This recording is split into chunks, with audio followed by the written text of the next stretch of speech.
GamesWeasel.com. Review.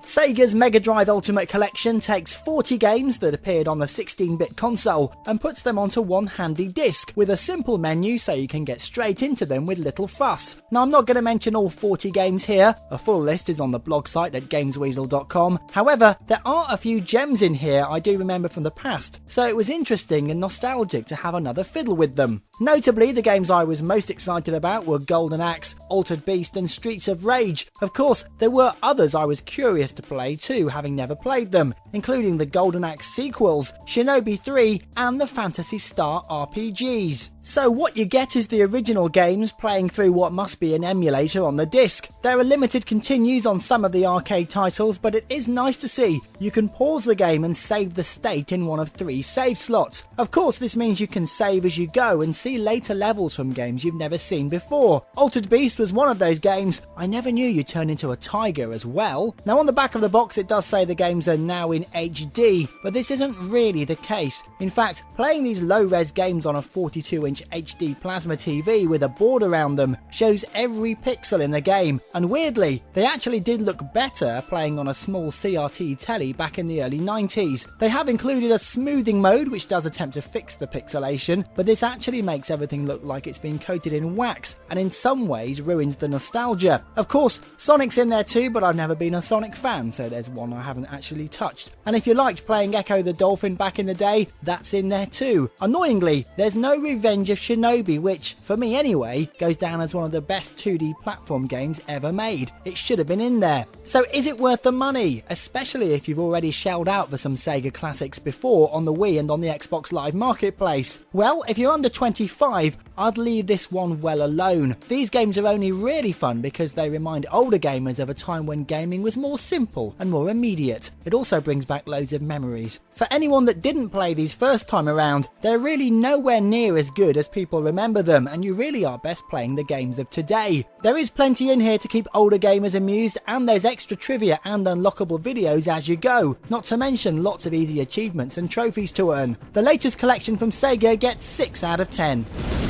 You've been watching a review from Games Weasel. If you want to get the show each week, which includes video game reviews, news, previews, competitions and special features, then head over to GamesWeasel.com for our video podcast, Games Weasel TV. GamesWeasel.com.